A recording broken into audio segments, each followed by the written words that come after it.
Hello friends, welcome back to the part 4 video of plant design and economics. So basically in this video I'll discussing about the turnover ratio.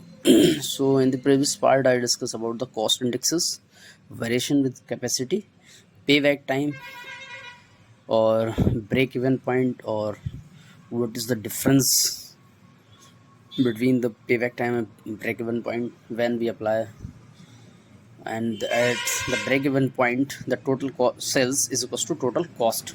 ये भी देख लिया था हम लोग ने और ग्राफ भी देख लिया था. तो अब हम लोग डिस्कस करते हैं turnover ratio. So basically as you can see this is a turnover ratio. So basically turn over ratio is a ratio of gross annual sales divided by fixed capital investment. So basically this GAS gross annual sales क्या होती है? Gross annual sales, where gross annual sales is equals to number of product multiplied by cost selling price of each product. ठीक है. This is the turnover ratio. Basically questions in the exams में जो questions आते हैं directly कभी कभी पूछ लेते हैं, वरना इसके बेस पे क्वेश्चंस भी आ जाता है और बहुत डायरेक्टली वैल्यूज गिवन होती हैं, सिंपल्स हो जाता है. तो बेसिकली उसके बाद लैंग फैक्टर्स देखते हैं. बेसिकली लैंग फैक्टर जो है हर ईयर्स में बदलता रहता है. लैंग फैक्टर क्या होता है? FCI which is equals to Lang factor into delivered equipment cost. ठीक है, Lang factor multiply by delivered equipment cost. और total capital investment also equals to Lang factor multiply by delivered equipment cost. So basically जैसे कि मैंने यहाँ पर लिख रखे हैं लैंग फैक्टर कुछ टेबल, जैसे सॉलिड के लिए, सॉलिड फ्लूइड के लिए, फ्लूइड के लिए तो FCI की वैल्यू अलग अलग दे रखी है. टोटल कैपिटल इन्वेस्टमेंट TCI की वैल्यू अलग अलग दे रखी है. तो इसी तरीके क्वेश्चन का जो स्टाइल होता है वो क्या होता है, वो आपको क्वेश्चन में गिवन होगा. लैंग फैक्टर जो भी है for a solid processing plant के लिए बोला हुआ है, तो सॉलिड प्रोसेसिंग प्लांट के लिए बोला हुआ है the delivered equipment cost is 10 lakh using Lang multiplication method. Total capital investment in lakh rupees is. तो हमको पता है क्या, total capital investment is equals to Lang factor multiply delivered equipment cost. तो लैंग फैक्टर कितना हो जाएगा? 4.7 टोटल कैपिटल इन्वेस्टमेंट के लिए, जैसे कि यहाँ पे दिया हुआ है. ठीक है. डिलीवर्ड इक्विपमेंट कॉस्ट 10 लाख दी है, मल्टीप्लाई कर देंगे तो 47 लाख आ जाएगी टोटल कैपिटल इन्वेस्टमेंट. ठीक है. तो इसमें हालांकि जो है लैंग फैक्टर्स आपको गिवन होगा. ठीक है. उसके बाद हम लोग कैश फ्लो देखते हैं. बेसिकली कैश फ्लो में क्या रहता है?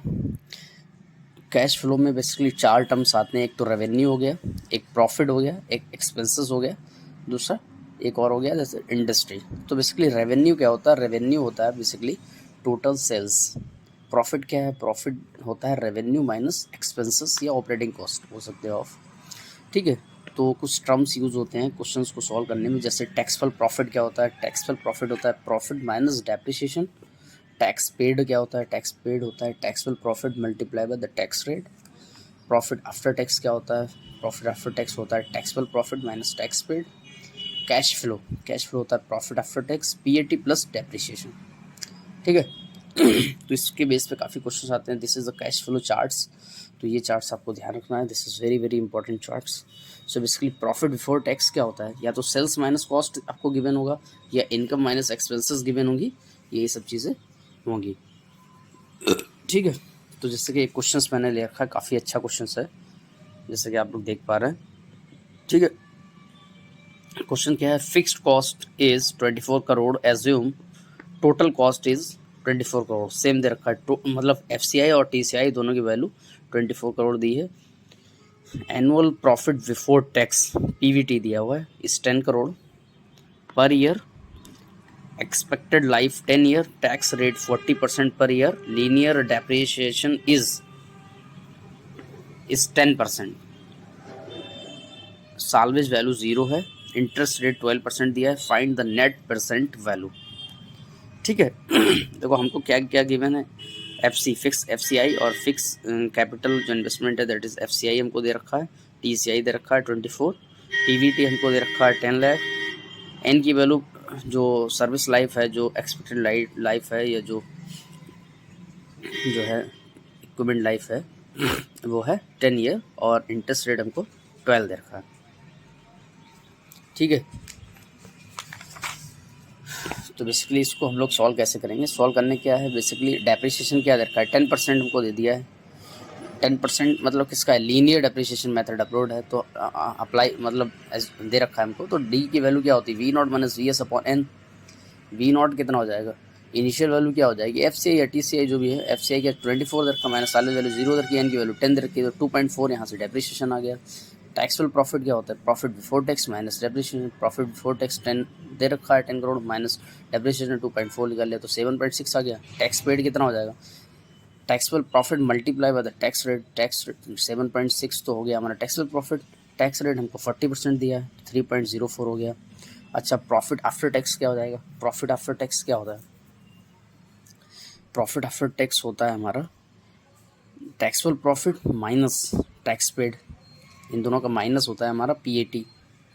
अच्छा कैश फ्लो हम लोग क्या निकालते हैं, पीएटी प्लस डेप्रिसिएशन, पीएटी 4.56 आ गया, डेप्रिसिएशन 2.4 हो गया, ठीक है। तो 6.96 की वैल्यू होगी हमारी कैश फ्लो की। अब हमसे पूछा क्या, परसेंट नेट वैल्यू पूछी है, परसेंट वर्थ पूछी है, तो P to R upon i 1 plus i की power n minus 1 upon 1 plus i की power N.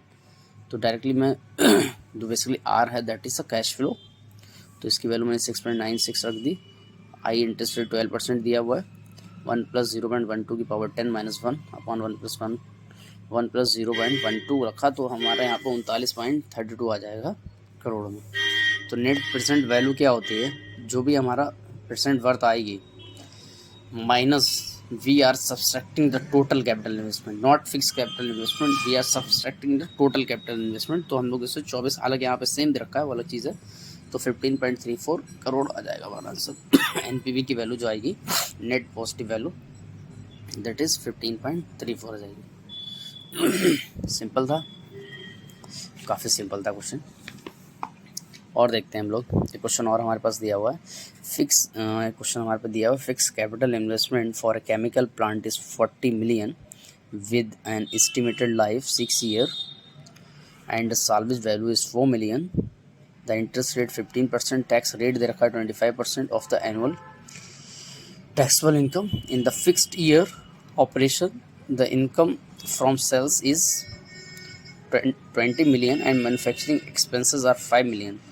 The plant depreciation on straight line basis. So सबसे पहला पूछा गया rate of return on interest कितना होगा, प्रॉफिट अपॉन इन्वेस्टमेंट होता है, पीवीटी अपॉन एफसीआई होता है, NPV at the start and NPV at the end of the first year of operation क्या होगा। तो 2 क्वेश्चंस दे रखे हैं, बहुत अच्छा क्वेश्चन है, अगर आप लोग नहीं समझ में आया तो एक बार मैं इसे दिखा दे रहा हूँ, पूरा नोट कर सकते हो आप। उसके बाद हम लोग देखते हैं पहला क्वेश्चन का आंसर। रेट ऑफ रिटर्न क्या होता है, profit before tax, basically profit upon investment होता है, तो प्रॉफिट हम लोग लेते हैं प्रॉफिट बिफोर टैक्स जनरली, और इन्वेस्टमेंट लेते हैं एफसीआई। तो प्रॉफिट बिफोर टैक्स क्या हो जाएगा, प्रॉफिट बिफोर टैक्स क्या हो जाएगा, sales minus expenses 20 minus 5 that is 15 upon 40 हमको देखा है, 40 हमको 40 मिलियन हमको एफसीआई दिया रखा है डायरेक्टली क्वेश्चंस में, ठीक है। तो यहाँ से 37.5% हमारा तो आ जाएगा रेट ऑफ रिटर्न। अब उसके बाद हम लोग को वही सेम तरीके से निकालना है। देखो टैक्सेबल प्रॉफिट, हमारा टैक्सेबल प्रॉफिट क्या हो जाएगा, taxable profit before tax minus depreciation, profit before tax क्या हो जाएगा, प्रॉफिट बिफोर टैक्स हमारा दिया हुआ है, दिया नहीं है तो हम निकाल सकते हैं ना, sales minus income that is 15, जैसे हमने यहाँ पर निकाला तो 15 हो गया, माइनस डेप्रिसिएशन कितना दिया हुआ, डेप्रिसिएशन दिया है नहीं दिया है, नहीं दिया है तो निकाल लो।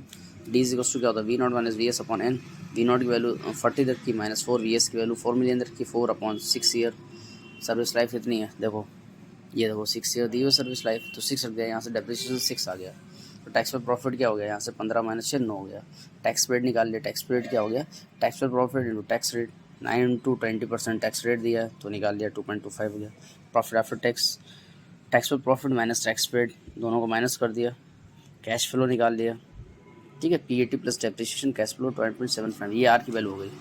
अब हमसे क्या बोला गया, NPV at the start, NPV at the start क्या होती है, 0 होती है, ठीक है। अब हमसे सेकंड में क्या बोला गया, एनपीवी एट द स्टार्ट और NPV at the first year of operation, तो एनपीवी एट द स्टार्ट तो दैट इज माइनस 40 भाई, एफसीआई माइनस सॉरी एनपीवी क्या होता है बेसिकली, जो भी जो कैश फ्लो जो प्रेजेंट वर्थ आती है उससे हम लोग माइनस करते हैं किसको, टोटल कैपिटल इन्वेस्टमेंट को। टोटल कैपिटल इन्वेस्टमेंट को माइनस करते हैं, लेकिन यहाँ पे दिया नहीं, वो यहाँ पे क्या दिया है, एफसीआई दे रखी है, तो एफसीआई को माइनस कर देंगे तो 40 माइनस हो गया, प्लस फर्स्ट ईयर की बात कर रहा है तो आर अपॉन 1 प्लस आई से हम इसको डिवाइड कर देंगे। एट, देखो लिखा है R is at T is equals to 1, so we are divide 1 plus I to make it at time T is equals to 0। NPV क्या होता है, हमको सेम टाइम जोन में उसको ऐड करने के लिए हमको क्या करना पड़ेगा, 1 प्लस आई से डिवाइड करना पड़ेगा at time T is equals to 0। तो सेम टाइम जोन में होंगे तभी हम इसको ऐड कर सकते हैं। तो ये 12.75 था अपॉन 1 प्लस 0.15, तो एनपीवी की वैल्यू -28.910 हो जाएगी। ठीक है, तो बहुत अच्छा क्वेश्चन था, ऐसे नहीं। ठीक है, आगे देखते हैं थोड़ा सा, और उसके बाद कुछ डिज़ाइनिंग पार्ट्स हैं वो भी देख लेते हैं। एक्चुअली आज स्टैंड जो है मेरा है नहीं मेरे पास, तो मुझे ऐसे ही बनाना पड़ रहा है। तो बेसिकली प्लांट डिज़ाइन के बारे में बात कर लेते हैं। तो designing of cylindrical and spherical pressure vessel, so condition for a Thiel vessel T/A less than equals to 0.1. There are two types of stress that will develop due to internal pressure, axial और longitudinal। ठीक है, तो basically axial और longitudinal stress, दूसरा होता है सर्कमफरेंशियल और hoop stress बोलते हैं। तो बेसिकली यहाँ सिलिंड्रिकल स्ट्रेस क्या होता है, सिलिंड्रिकल स्ट्रेस जो होता है that is hoop stress is equals to 2 times of axial stress. तो इस बेसिकली हुप स्ट्रेस को हम लोग डिनोट करते हैं सिग्मा थीटा से, PD अपॉन 2T होता है, और जो एक्सियल स्ट्रेस होता है इसको हम लोग डिनोट करते हैं सिग्मा L से। ठीक है, तो बेसिकली स्फेरिकल वेसल के लिए क्या हो जाएगा, स्फेरिकल वेसल के लिए ये दोनों चीज़ें जो हैं PD अपॉन 4T सेम होगी। बस इसमें सिलिंड्रिकल में क्या होगी, जो हुप स्ट्रेस होगा सिग्मा H बराबर 2 टाइम्स ऑफ सिग्मा L हो जाएगा। कोनिकल स्ट्रेस में क्या होता है, कोनिकल स्ट्रेस में भी 2 टाइम्स होता है। ठीक है, इसी तरीके से फ्लैट प्लेट, फ्लैट हेड, ये सब चीज़ें आती हैं। जैसे कि आप लोग स्क्रीन शॉट लेके इसको रीड कर लीजिए, इसमें ऐसा कुछ वो नहीं है। ठीक है, flange only type of head, torispherical head, ये सब आप लोग रीड कर सकते हो इससे। Semi spherical head, conical head. ठीक है, ये सब चीज़ें आप लोग स्क्रीनशॉट लेके इससे रीड कर लीजिए। और उसके बाद ठीक है, उसके बाद जो है लिगामेंट एफिशिएंसी आती है। When the hole are spaced regularly, when the holes are placed regularly along a line in a questions, then J ligament efficiency को J से नोट करते हैं। J is equals to PT minus D upon PT, where PT is the tube hole pitch, D is the diameter of the tube holes। ठीक है, यहाँ क्या बोला गया, when the pitch of hole is unequally along the line in the questions, then n is the number of tubes hole in the length PT, so J is equals to PT minus n times of D upon PT हो जाएगा। ठीक है, सो directly questions वगैरह पूछ सकते हैं, इससे और कुछ नहीं पूछेंगे ये लोग।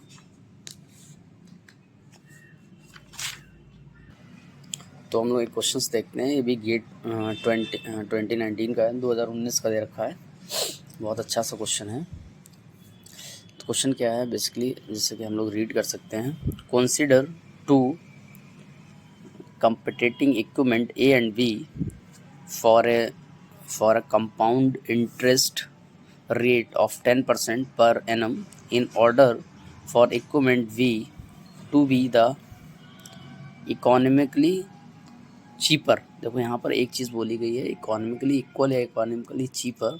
तो हम लोग ज़्यादातर, ये हमने अभी बोला भी था, कैपिटलाइज कॉस्ट में हम लोग यूज़ करते हैं। Options, it's minimum life in year is पूछा है। तो बेसिकली यहाँ पर और हमको दे रखा है, इक्विपमेंट ए दे रखा है, इक्विपमेंट बी दे रखा है। इक्विपमेंट ए की कैपिटलाइज कॉस्ट हमको दी है, इक्विपमेंट बी की दी है, ईयर ऑपरेशन कॉस्ट दी है, ईयरली ऑपरेटिंग कॉस्ट दी है हमको दोनों इक्विपमेंट्स की। फर्स्ट इंस्ट्रूमेंट की जो है सर्विस लाइफ 4 दी है, सेकेंड की हमको बतानी है। तो बहुत सिंपल है, वाई इक्वल देखो इससे कैपिटलाइज कॉस्ट में हम लोग ने बताया था why equally equating the capitalize cost C is equal to C B. So but here the important thing is that here operating cost is given, then the formula for capitalized cost is. तो operating cost given, हालांकि हमको जो है operating cost में, हालांकि ये question जो आया था वो एक न्यू कंसेप्ट बेस्ड क्वेश्चन था, हालांकि ऑपरेटिंग कॉस्ट टाइप में क्वेश्चन से लोग ने नहीं करा रखे थे कोचिंग्स वगैरह में. तो capitalise cost V nought plus V not minus V S upon one plus i की पावर एन माइनस वन हम लोग ने इतना ही पढ़ा था. बट जब कैपिटलाइज कॉस्ट आती है तो सी एन अपॉन आई और ऐड हो जाता है, लेकिन इन लोगों ने ये चीज़ नहीं कराई थी, तो इस वजह से ये क्वेश्चन मेरा छूट गया था, मुझे छोड़ना पड़ा मतलब.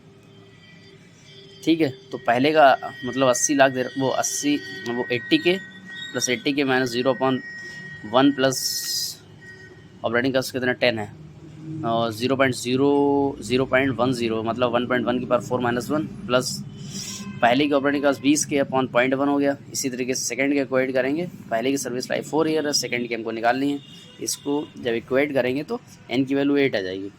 तो क्वेश्चन बहुत सिंपल था, इसमें बस एक देखो जैसे अभी तक हम लोग कैपिटलाइज कॉस्ट पढ़ा है तो उसमें हमको क्या दे रखा था, हमको जो इनिशियल इन्वेस्टमेंट दे रखा होता था, साल्वेज वैल्यू दे रखी होती थी. ठीक है, यहाँ पे साल्वेज वैल्यू दी नहीं है तो हम जीरो ले लिए हमने इसलिए.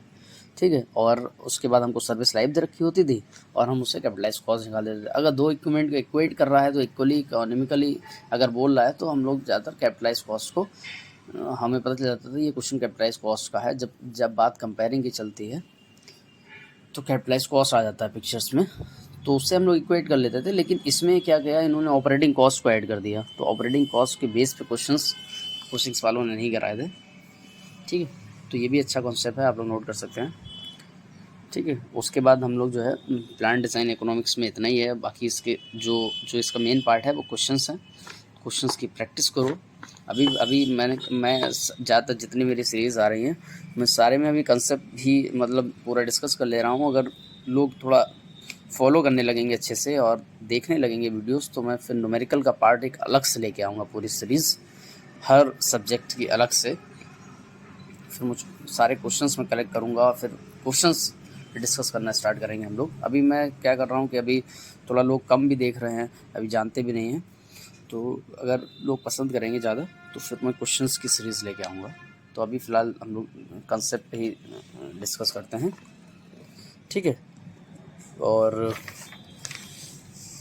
फ़िलहाल तो अभी इतना ही है प्लान डिज़ाइन इकोनॉमिक्स में. आगे कौन सा जो है सब्जेक्ट लेके आए तो बताना. अभी देखो मैंने यूट्यूब पे अभी मतलब जो कंसेप्ट वाइज अभी अच्छे से कवर कर लिया है. देखो मैकेनिकल ऑपरेशन कर लिया है, एफएम कर दी है, प्लान डिज़ाइन इकोनॉमिक्स भी कर दी है, मैथमेटिक्स पूरा पढ़ा हुआ है. एक आध कुछ टॉपिक छूटे हैं तो आप लोग कमेंट करो, मैं स्पेशली वीडियो बना दूंगा उसके लिए, ऐसा कुछ हो नहीं है.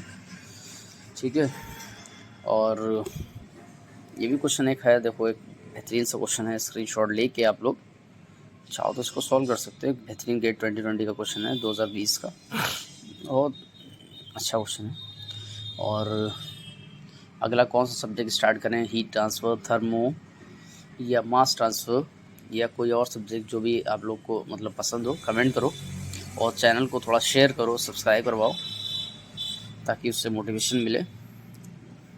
ठीक है, so do the practice for more of plan design economics and till now take care, bye bye.